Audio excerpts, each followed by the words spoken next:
draw a distinction by the DOJ, the fact that they refuse to prosecute violent rioters during BLM, and yet they have an unequal set of rules and go after nonviolent individuals on January 6th. CNN continues to struggle because you continue to fail to understand the American people's frustration with this two-tiered set of justice in this country. I don't think that has to do with calling the criminal defendants. It has to do with a lot more than that, but that's one aspect of it. Congresswoman Elise Stefanik, thanks for your time tonight. Caitlin, thank you so much.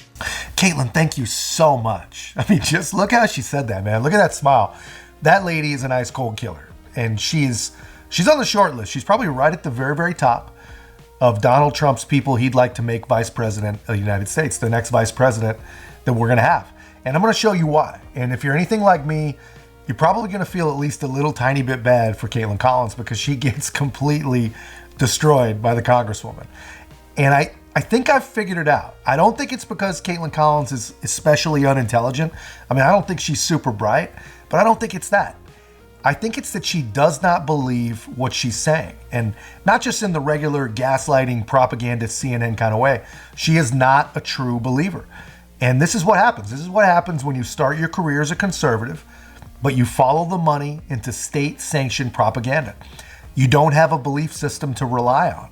And no matter how smart you are, or how smart you think you are, you have to be a true believer to try and sit across from someone as principled and as solidly conservative as Elise Stefanik.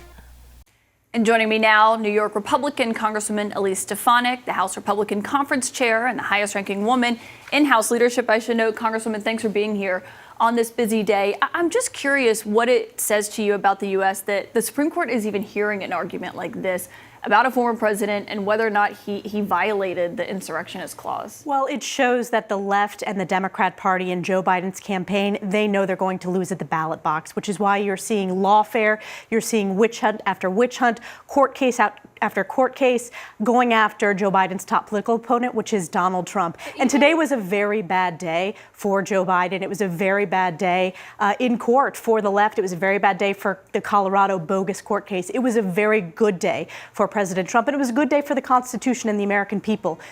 It's amazing that she would even ask that. What do you think she means? You know, what does it say about the United States that the court even has to hear a 14th Amendment case? What do you think Caitlin Collins actually means by that? What do you think she thinks it means? Because what it means to me is that we have fallen so far that even people who we're supposed to trust, career justices, people who have sworn to uphold the laws in a system that is supposed to be blind, even they can be intellectually compromised by 24/7 vitriolic nonsense propaganda. They can be so infected with liberal activism and Trump derangement syndrome that they can somehow decide a case differently than more than 20 other states did, and counting. It's still happening.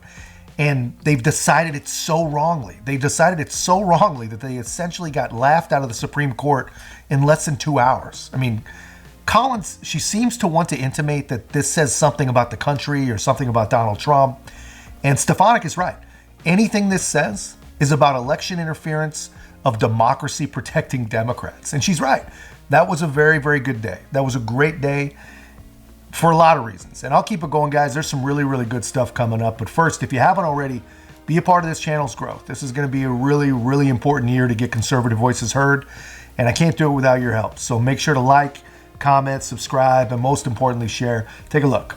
The American people are going to make this decision in November, not radical bureaucrats from the state of Colorado, not radical judges or far-left prosecutors. But even though it's Republican and independent voters who brought this lawsuit in Colorado, I mean, I think that's an important part of this as well.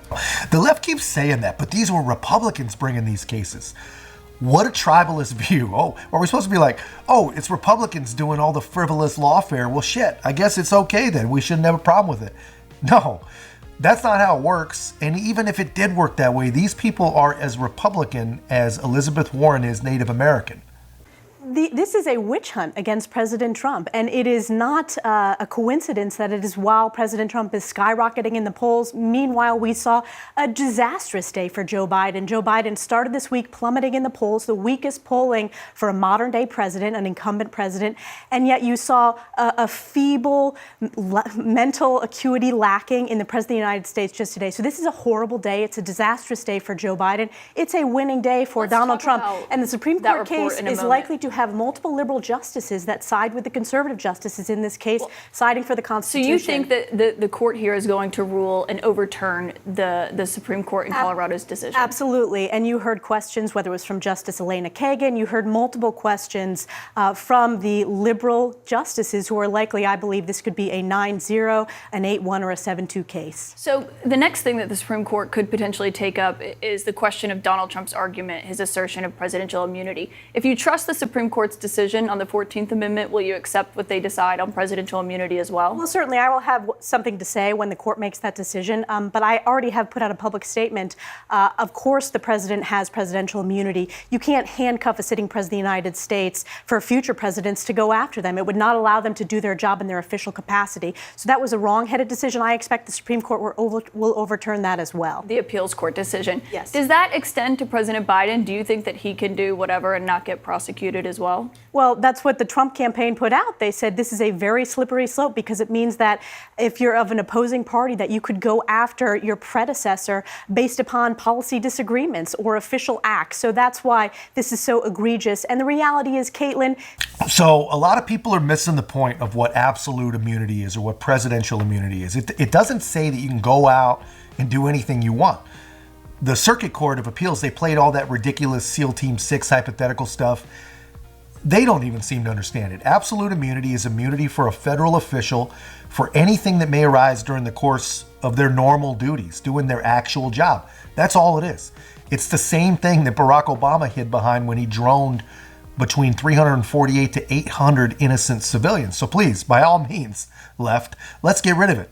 The issues that the American people are concerned about, they're concerned about the border, they're concerned about the inflation crisis, they're concerned about the lack of leadership from the sitting president of the United States, Joe Biden. That's why they're going to make the decision to vote for President Trump at the polls. And that's why you're seeing, despite lawsuit after lawsuit, President Trump's numbers continue to go up because this is not a fair justice system right now. You see the justice system being weaponized against Joe Biden's top political opponent, and that's Donald Trump. I think the scathing report, though, that came out today that you referenced on President Biden's handling of documents would suggest that it's not weaponized because it was quite brutal in its assessment. But if he had been charged, prosecution, if he had been charged, would you make the argument that he shouldn't have been charged because he has presidential first of all, immunity? if you look at what the special counsel said, it was a willfully not abiding by rules when it comes to classified information, willfully breaking the law. And the only reason they're not pursuing prosecution is because of the lack of mental acuity of the President of the United States. And this disastrous press conference. He cooperated. No, so do you agree it's specifically having because classified documents it's specifically is bad? because of the mental acuity that was pointed out in the document. That's why you saw a panicked White House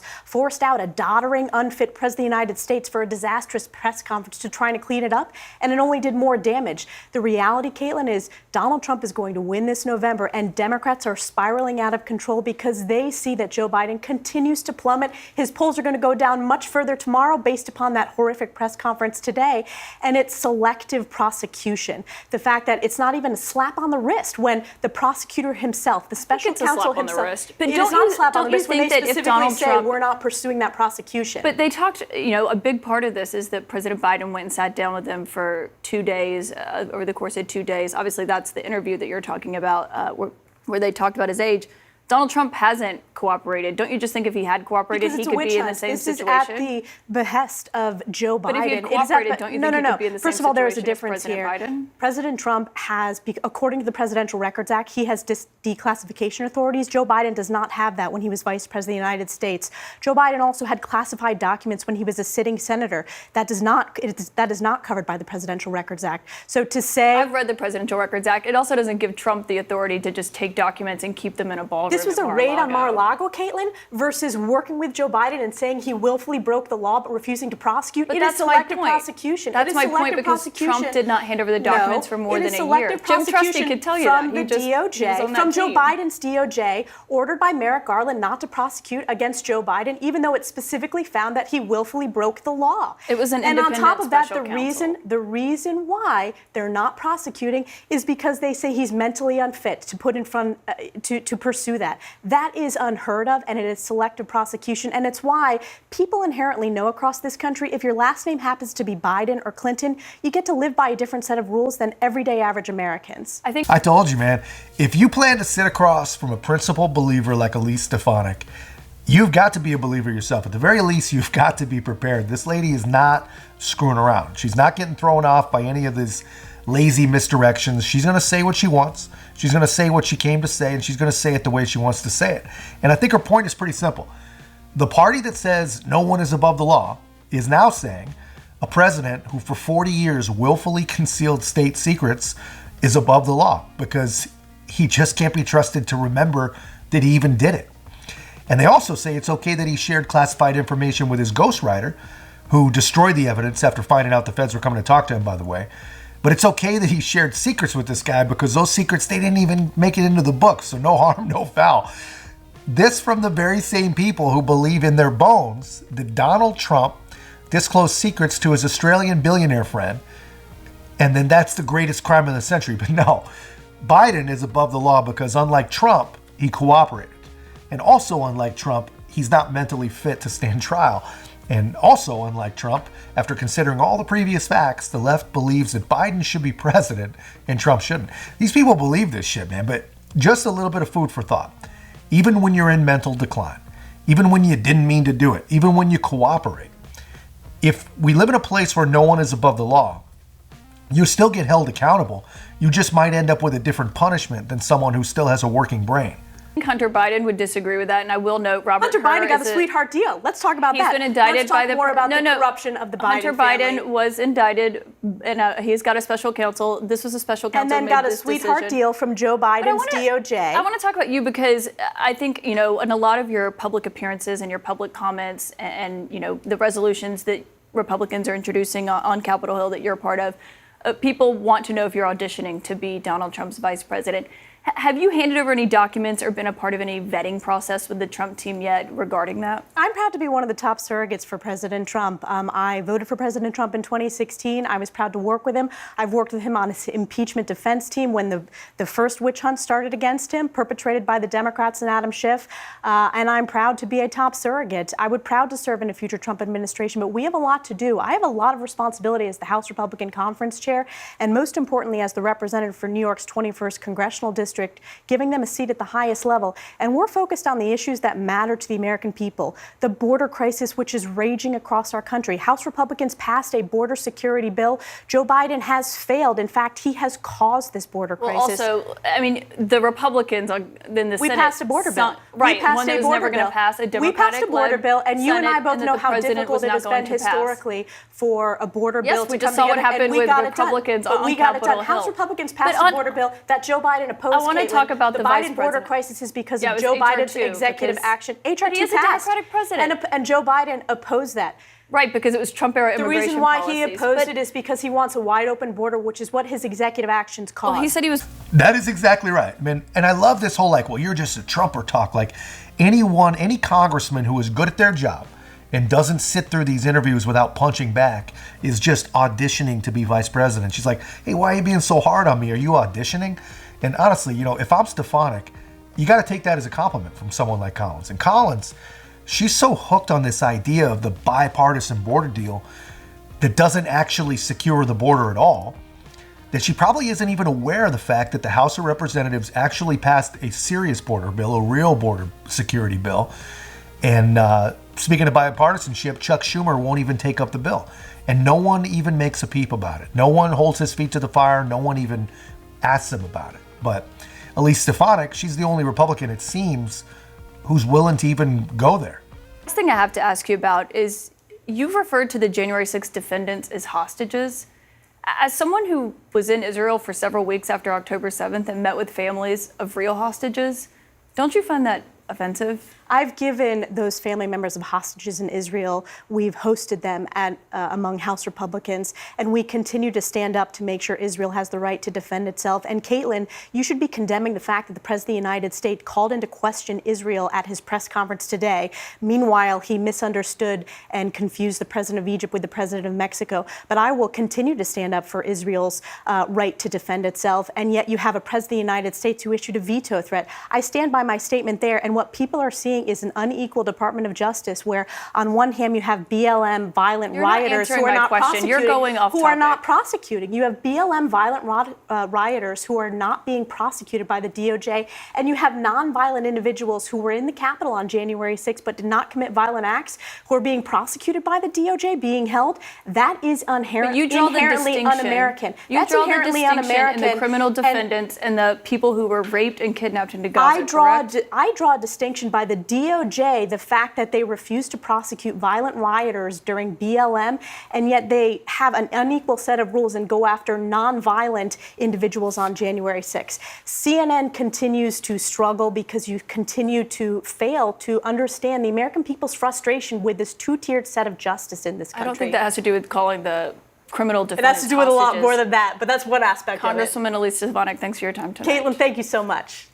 I'm not even sure what to add to that. Elise Stefanik, man, this is a highly intelligent woman. And I know I keep saying it, but it is so incredibly rare these days. I think it's important to recognize she is a truly principled conservative believer. And her and Caitlin Collins should not even be sitting at the same table. I'm surprised CNN let this interview happen. And I can't even imagine what it must be like to be the average mushy-brained viewer of Caitlin Collins and watch that. You never heard things about January 6th like that. You never heard that the Supreme Court literally embarrassed Colorado's lawyers. You probably never heard of Biden's alleged crimes and the cognitive decline that rescued him from them. And the entire time, man, Stefanik is just attacking the entire time. And did it all with a pleasant demeanor and a great big smile. Man, that was fun to watch. I hope you guys enjoyed it. That was a show. But let me know your take in the comments. If you haven't already, please make sure to like, comment, subscribe. Most importantly, share the channel. I'll see you in the next one.